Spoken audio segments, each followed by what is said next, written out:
In the Western world, our news headlines have been continually dominated by the conflicts going on in Ukraine and Gaza, and more recently by Donald Trump's territorial threats against Greenland and Panama. Most of my audience are Westerners, and that probably means that in all of the noise that's going on right now, you missed hearing about one of the biggest geopolitical earthquakes in decades that also just took place in sub-Saharan Africa. Here, Rwanda, a small landlocked country only about the size of Massachusetts, is busy covertly invading and conquering swaths of land from its much larger neighbor, the Democratic Republic of the Congo, or the DRC. At first glance, Rwanda would appear to be vastly outclassed by the DRC to the point where a Rwandan invasion almost appears to be insanity. The DRC has nearly 10 times Rwanda's population and 89 times Rwanda's land area. It is like a country the size of Massachusetts invading a country the size of the entire western United States. And yet, the tiny country with 1/10 the population and 1/89th the land area is currently winning decisively.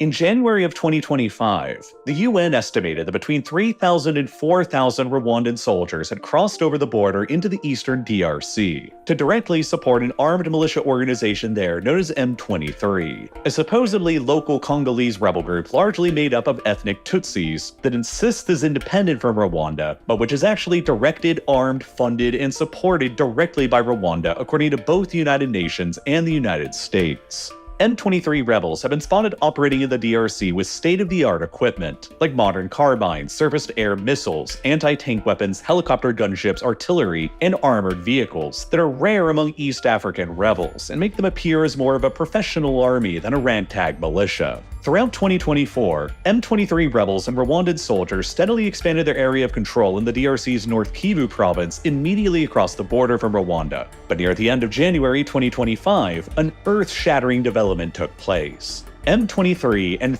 thousands of Rwandan soldiers surrounded and besieged the major eastern Congolese city of Goma, the capital city of the country's North Kivu province, home to around 1 million people. Within only a matter of days of fighting, the city fell to M23 and Rwandan forces by the 28th of January, marking the largest escalation of the conflict in the eastern DRC in more than a decade. As of this video's production, it's currently unclear how many people were killed in Goma during the week-long battle for the city's control, but the UN has already reported that a minimum of 3,000 people lost their lives during the attack on the city, and that more than 700,000 other people have been forcibly displaced, making it also the deadliest battle fought in the Congo in decades. To put the scale of the devastation here into perspective, M23's Rwandan-supported attack on Goma at the end of January 2025 likely killed more than 3 times as many people as Hamas's attack on Israel on October 7th did. And yet, there's been barely a peep of interest about it in the Western world. And since then, M23 and their Rwandan allies have been consolidating their control over the DRC's North Kivu province, and they began advancing further into the South Kivu province towards the regional capital there, Bukavu as well. While M23's leadership have openly stated that their ultimate objective right now is to march all the way to the DRC's capital of Kinshasa and to overthrow the entire country's government. The president of the DRC has already compared Rwanda's president, Paul Kagame, to that of Adolf Hitler, and he has labeled M23 and Rwanda's seizure of Goma and the deaths of thousands in the process as amounting to a declaration of war on the DRC. Historically, Rwanda has attempted to maintain at least some element of plausible deniability concerning M23's operations in the Congo, consistently insisting that they have nothing to do with actually supporting them. But during a recent interview with CNN on the 3rd of February, Rwanda's president was asked this very pointed question. So let me ask this directly, Mr. President. Today on the 3rd of February, does Rwanda currently have any troops at all in Eastern DRC? I don't know. You're the commander-in-chief. Yeah, there are many things I don't know. But if you want to ask me, is there a problem in Congo that concerns Rwanda, and that Rwanda would do anything to protect itself? I'd say 100%. Before and after this statement by Rwanda's president, there have been many people who have compared Rwanda's recent actions in the eastern DRC to Russia's actions in eastern Ukraine in 2014, with some analysts even calling Rwanda's Paul Kagame the Vladimir Putin of Africa. Rwanda's government publicly maintains an ambiguous position on whether or not its troops are actively invading the DRC, while its M23 proxy force that has seized control over swaths of land across the border justifies its actions based on the grounds that it is defending the DRC's ethnic Tutsi minority from alleged government persecution. Similarly, in 2014, Vladimir Putin covertly deployed Russian soldiers across the border into eastern Ukraine to support pro-Russian separatist militias in the Donbass. Russia then consistently denied that its soldiers were present, while the separatist proxy militias in Donetsk and Luhansk were armed, directed, and supplied by Russia anyway. Seizing control over a swath of territory in the Donbass, the proxy separatist militias claimed that their actions were done in order to defend Ukraine's ethnic Russian minority from alleged government persecution. And then, 8 years later, Putin dropped all of the pretexts when he directly annexed the separatist-controlled areas and invaded Ukraine. In the Rwanda and DRC analogy, what Rwanda has so far done in the eastern DRC is pretty analogous to what Russia did in the Donbass through 2014. And while no direct annexation of territory has taken place just yet, the areas that have come under M23's control in the eastern DRC are effectively functioning as de facto extensions of Rwanda already anyway. Valuable resources worth billions of dollars like gold, coltan, and tin in M23's controlled areas in the eastern DRC are being smuggled back towards Rwanda and exported to countries around the world in a wholesale plunder of the Congo's resources. While M23's capture of Goma and its recent advances further on into South Kivu are risking a dramatic escalation towards a full-blown war across the African Great Lakes region that is pitting Rwanda and their allies like M23 and Uganda against the DRC and their allies like Burundi and maybe South Africa. It is a complicated web of local rivalries and interests mixed with the ambitions of major outside powers like the United States, China, and France. And should the worst come to pass and a full-blown war erupts here due to Rwanda's actions, the entire world should tremble. Because the last time that a war exploded here due to a Rwandan invasion of the DRC in 1998, not even 30 years ago, anywhere between 3 and 5 million people were killed in what has been widely regarded as the deadliest human conflict in history since the Second World War. This conflict in the eastern DRC is very important to understand right now, and it has enormous implications for both the future of Africa and for the rest of the outside world as well, including the Western nations who almost all universally support Rwanda in this conflict. And in order to understand it, it helps to know some of the region's recent history and how this whole conflict today began.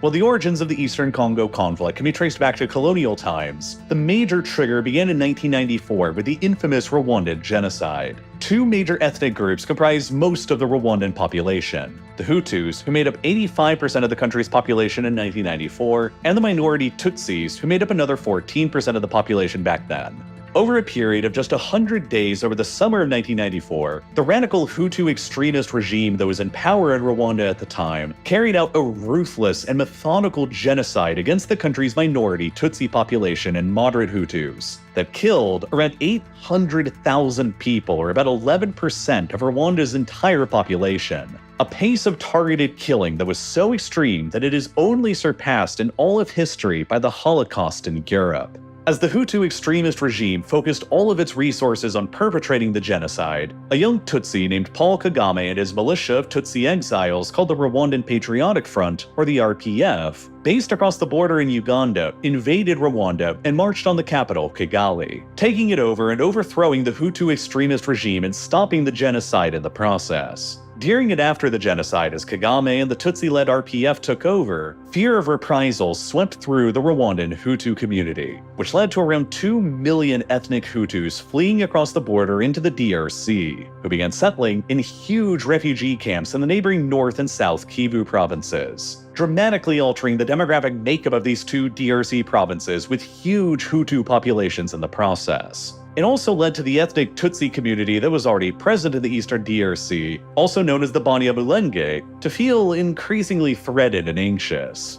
The vast majority of the millions of Hutus who fled into the eastern DRC were civilians. but among them included many of the Hutu extremists who had directly organized and participated in the genocide. Kagame's now Tutsi-led government in Rwanda accused the dictator of what was then called Zaire at the time, Mobutu Sese Seko, of harboring these Hutu extremists and allowing them to organize on Rwanda's border and to terrorize the DRC's local Tutsi community, which Kagame asserted was an unacceptable national security threat. Because of Mobutu Sese Seko's support of rebel groups all across Africa, Kagame was able to masterfully gather together a coalition of states opposed to him, including Uganda, Burundi, and Angola, and with the help of the primary opposition leader in Zaire at the time, named Laurent Kabila, they all invaded Zaire in 1996, and within a year, by 1997, they managed to rapidly overthrow Mobutu Sese Seko's decades-long regime. This conflict was called the First Congo War. Thousands of people were killed, and Kagame's ally Laurent Kabila was installed as Zaire's new leader, who promptly renamed the country back to the DRC.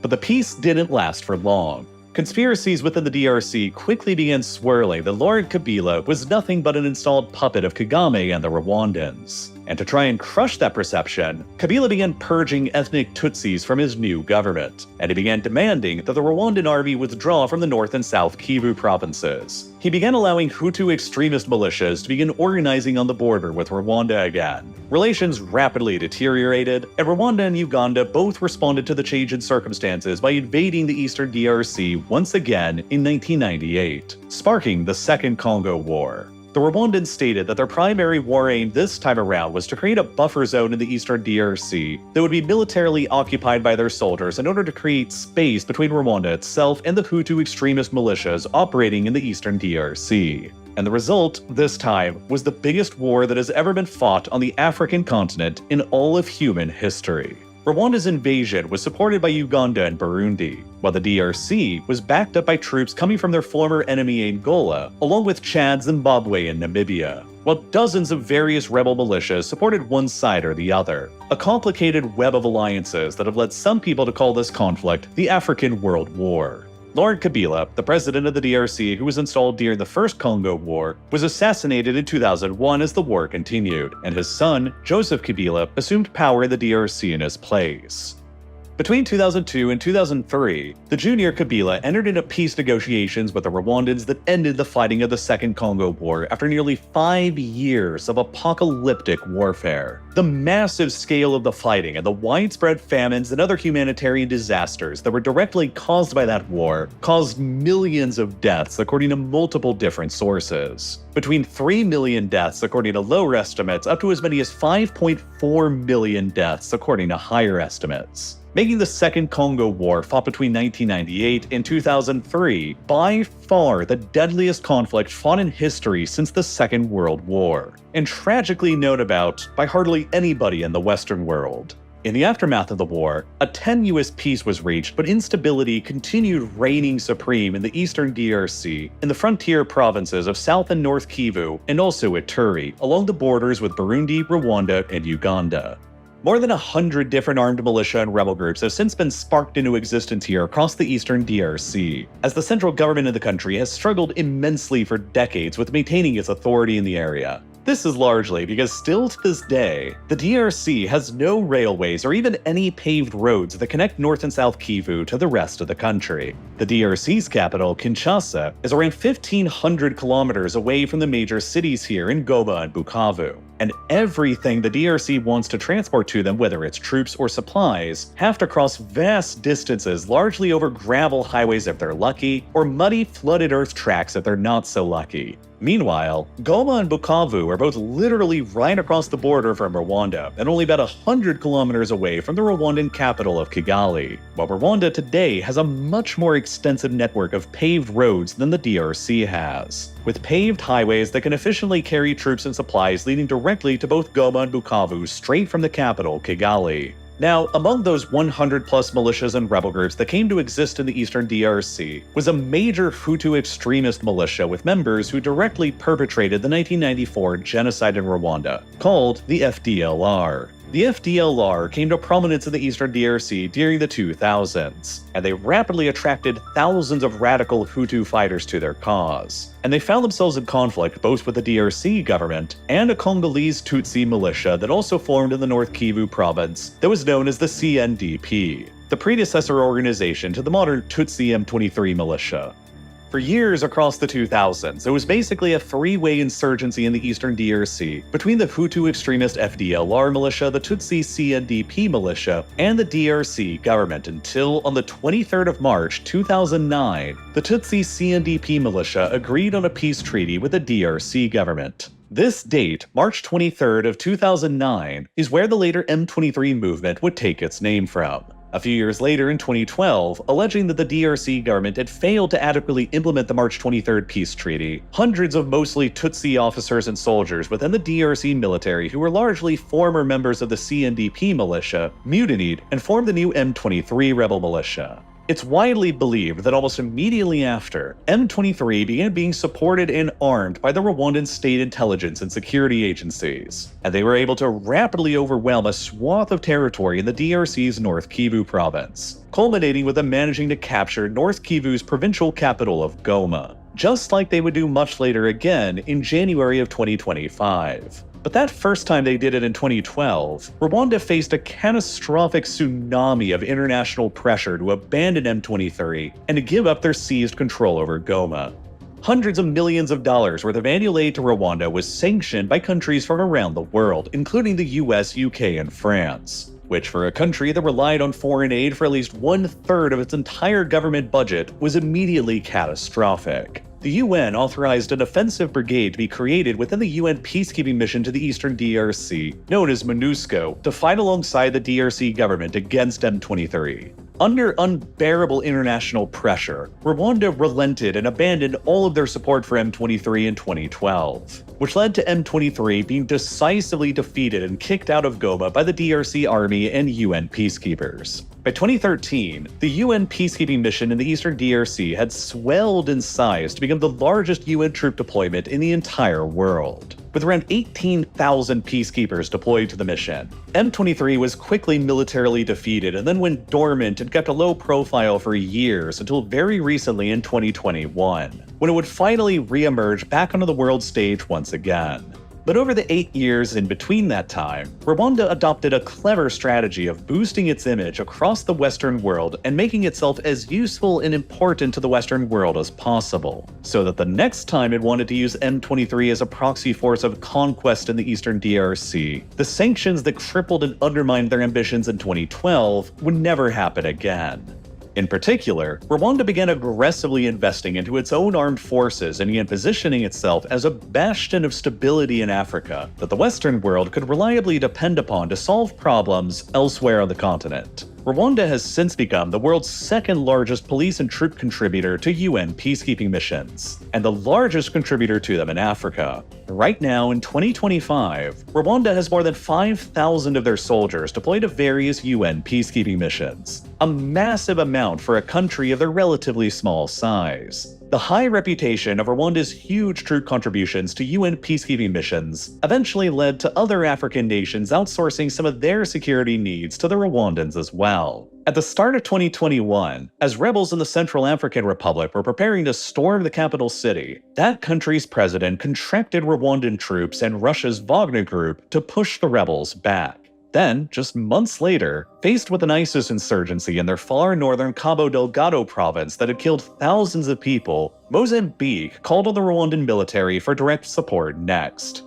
This time, Rwanda's military intervention in Mozambique was directly supported and praised by France, because the ISIS insurgency there was directly threatening French national interests. Chiefly, the $20 billion liquefied natural gas project in the area that the biggest company in France, Total Energies, was busy investing in and building. At that time, France's continued military presence and interventions across Africa were increasingly coming under scrutiny, and leading to allegations that the French were practicing neo-colonialism on the continent. The government of Mali had already ordered the French military to leave their country by that point, and within only a few more years, the governments of Burkina Faso, Niger, Chad, and Senegal, all former French colonies in Africa, would follow suit with their own ultimatums on French forces withdrawing. So, rather than deploying French forces to Cabo Delgado in Mozambique directly to fight against ISIS and to secure their expensive and critical gas project there, the French found it highly useful to essentially rely on the Rwandans as a proxy security force instead, and so shortly afterwards, the French were more than happy to provide $495 million worth of development aid to Rwanda, while the European Union has also showered tens of millions of euros onto the Rwandan army since then to keep them around safeguarding Total's gas project in Mozambique. The Rwandan forces have proven themselves to be highly competent by successfully containing ISIS in Mozambique, while Rwanda has also been in negotiations recently to deploy a third bilateral security force to Benin to try and contain another Islamist insurgency going on there as well, which again would directly benefit Western nations by allowing them to contain unstable regions in Africa without them having to overtly commit their own troops.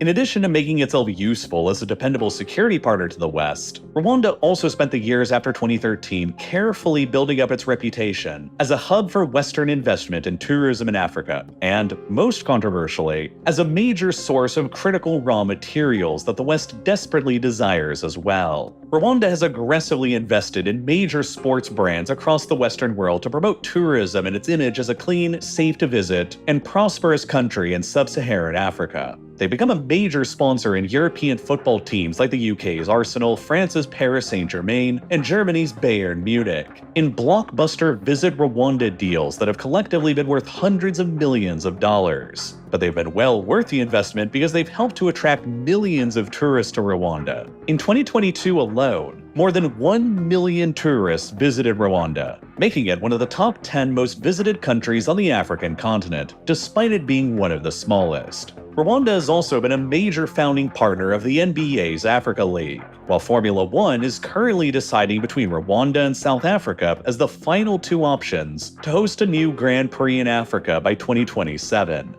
Rwanda's economic growth and stabilized position under Paul Kagame's continuous leadership since the 1994 genocide has been nothing short of extraordinary, and it's often earned Rwanda the nickname of the Singapore of Africa among his international supporters. Indeed, Rwanda's GDP has grown at high rates of more than 8% per year since the year after the genocide in 1995, while the country's life expectancy has dramatically improved from only 49 years in 2001 to nearly 68 years today, among the highest seen anywhere in sub-Saharan Africa now. Rwanda has proven that sub-Saharan African countries can dramatically turn themselves around from the horrors of war and genocide. And that hasn't even touched on the previous UK government's whole asylum plan they had with Rwanda. Before the plan was ultimately scrapped, the UK government wanted to deport asylum seekers to Rwanda, and they'd agree to pay £370 million to Rwanda for the deal by 2026, roughly 10 times as much as the UK's annual aid contributions to Rwanda.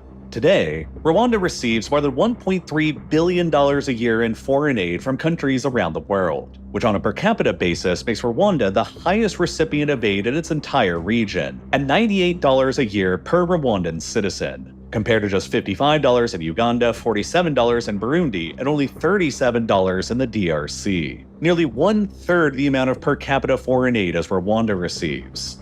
All of this effectively means that after 2021, when M23 was reactivated in the eastern DRC and continued its insurgency there again, the outside world was going to be far more reluctant to severely sanction and punish Rwanda again, like they did the last time in 2012. And that seems to have been exactly Rwanda's calculus too. As it has done before in the past, M23 justified restarting its insurgency after 2021 in order to defend the ethnic Tutsi community in the eastern DRC, who were allegedly under threat by Hutu extremist militias in the area like the FDLR. But the FDLR was largely already a spent force by that time. The UN estimated that the FDLR only had somewhere between 1,000 and 1,500 fighters by that point, only about 1/7 of the numbers that they had previously back in 2007, when they posed a much more substantial threat to the Tutsis in Rwanda. Kagame's government in Rwanda has frequently characterized the continued existence of the FDLR and other Hutu extremist militias in the eastern DRC as an existential threat, and he has accused the current DRC government of allegedly directly supporting these militias.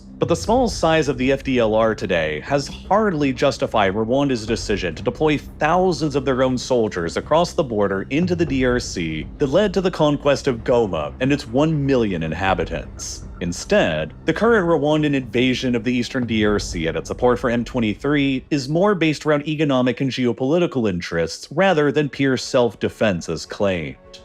Between 2023 and 2024, leading up to the assault on Goma in early 2025, M23 seized control over large areas throughout the North Kivu province in the DRC that also happens to be one of the DRC's most mineral-rich regions as well. As of early 2025, M23 has taken over several rich mining areas in gold, coltan, and tin across the eastern DRC that are becoming increasingly critical industrial resources. Mysteriously, since these advances, despite possessing almost no gold or coltan within their own borders, Rwanda has suddenly become a major exporter of both resources. Coltan in particular is a very critical resource today because it's a vital raw material for producing electronics like smartphones and laptops. By far, the largest amount of known coltan reserves in the world are in the DRC, where about 70% of the world's coltan reserves are known to be located, primarily located in the North and South Kivu provinces that are located right across the border from Rwanda. As a result, for many years, the DRC was also the world's largest exporter of coltan until in the 2010s when, mysteriously, Rwanda began surpassing them.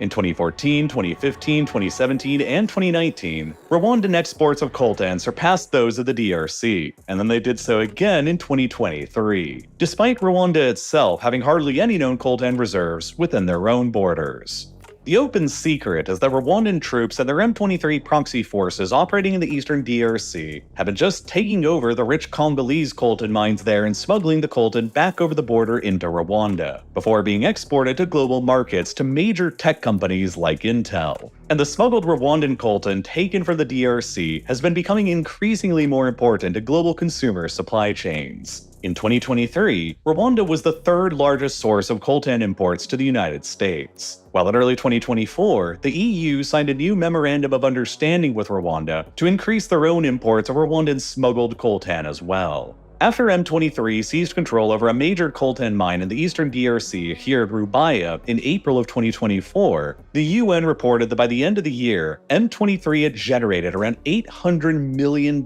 in revenues from that single mine alone. In 2023, the DRC's finance minister, Nicolas Kazadi, said that the DRC was losing around $1 billion a year worth of their country's minerals to M23 and Rwanda, while a former UN investigator named Jason Stearns claimed that between 2023 and 2025, Rwanda's mineral export revenue mysteriously doubled and is now greater than $1 billion a year. Understandably, this has led to a very significant degree of outrage within the DRC towards not only Rwanda, but towards Rwanda's backers in the Western world who have so far refused to really do anything to hold Rwanda back, even after the capture of Goma that led to the deaths of thousands of people. Unlike 2012, when M23 last took over Goma, no foreign aid to Rwanda has been cut and no meaningful sanctions have been imposed, because the West has simply found themselves too reliant on Rwanda for multiple reasons now. Rwandan troops safeguard billions of dollars of French LNG investments in Mozambique, and contribute heavily to peacekeeping missions in South Sudan, the Central African Republic, and probably Benin soon that serve as an attractive alternative to countering Russian mercenaries and influence in Africa through the Wagner Group.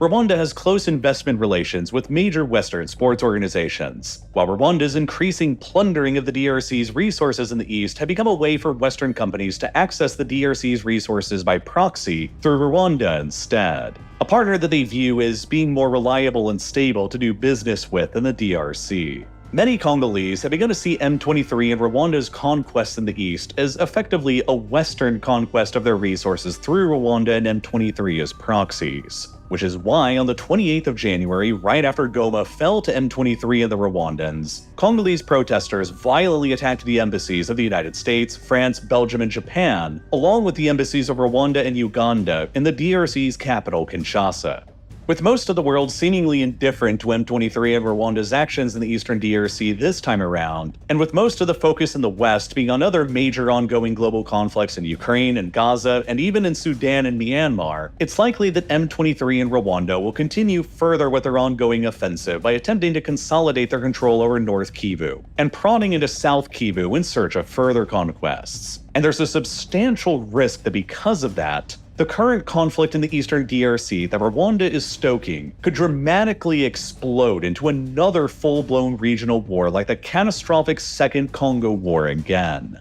Burundi, which currently has a government that's dominated by Hutus, is deeply suspicious that Kagame's Rwanda is funding Tutsi opposition groups in their country, and might have designs on overthrowing their government as well. Like how M23's leaders have already stated that one of their objectives is overthrowing the government in the DRC. Thus, Burundi has already deployed several thousand soldiers into the South Kivu province of the DRC to fight alongside the DRC government against Rwanda and M23, while Burundi has also collaborated with the Hutu extremist FDLR militia in the eastern DRC recently as well. And at the same time, Uganda is facing a looming succession crisis with an aging 80-year-old dictator who's been in power since the 1980s, and his unpredictable son, who's the heir apparent. In 2022, this Ugandan dictator's son took to Twitter and repeatedly threatened that he would invade and conquer Kenya, calling the border between them a fake colonial construct and boasting that it would only take him and his army just 2 weeks to reach the Kenyan capital of Nairobi. Ugandan troops are also already present in the eastern DRC, where they are busy carving out their own sphere of influence in collaboration with Rwanda and M23, meaning that if a full-blown war explodes between the Rwandans and M23 against the DRC government in Burundi, it's likely that, just like during the first 2 Congo wars, Uganda would likely take the Rwandan side again if there is to be a 3rd Congo war soon. Rwanda and M23's actions in the eastern DRC and the capture of Goma, though not reported on much in the Western world, represents the biggest threat to Africa's borders that have been seen in decades. While Rwanda's assault on the territorial integrity of the DRC is only the latest challenge to the global norm against territorial conquest, that's being challenged by the Russians in Ukraine and by the Israelis in the occupied Palestinian and Syrian territories. It will be very important to continue paying attention to this as the situation continues developing. Now, there's a lot of data that goes into producing these kinds of videos. Whether it's visually showing the scale of Rwanda and the DRC in an American context and comparing their population sizes, detailing out where the eastern DRC's valuable resources are located and how M23 and Rwanda are pillaging them, or showing you how transportation infrastructure and geography contribute to the instability in the eastern DRC and the proliferation of rebel groups there, the ability to actually visualize raw data like this on the map instead of just reading about it in text format is exactly what makes learning about these kinds of complicated geopolitical subjects so fascinating to me. And it's why the Exploring Data Visually course is one of my favorite courses that I've ever taken with this video's sponsor, Brilliant. They start out by teaching some real bare-bone fundamentals through interactive exercise and straightforward explanations. Then as you progress, they bring these small concepts together into the bigger process, and soon enough, you have a decent grasp of what originally seemed like a daunting subject. And the same goes for all the other subjects they cover too, from calculus to AI to computer science, advanced physics, geometry, and much more. I think that Brilliant is perfect for the kind of person who genuinely loves understanding new things, as they get you to the level where you can apply the concepts you learn into your everyday life. And they also make learning super practical. Their courses break down into short segments of about 15 minutes, so you can easily use their app to make steady progress in learning while you're commuting or have some free time. So, if you're the type of person who loves learning new things, you can try out everything Brilliant has to offer for free for a full 30 days by clicking the button here on your screen right now, or by visiting brilliant.org/RealLifeLore, or by clicking the link that's down below in the description. And best of all, you'll also get 20% off of an annual premium subscription. It's an incredible way to help support my channel and learn some cool new things at the same time. And as always, thank you so much for watching.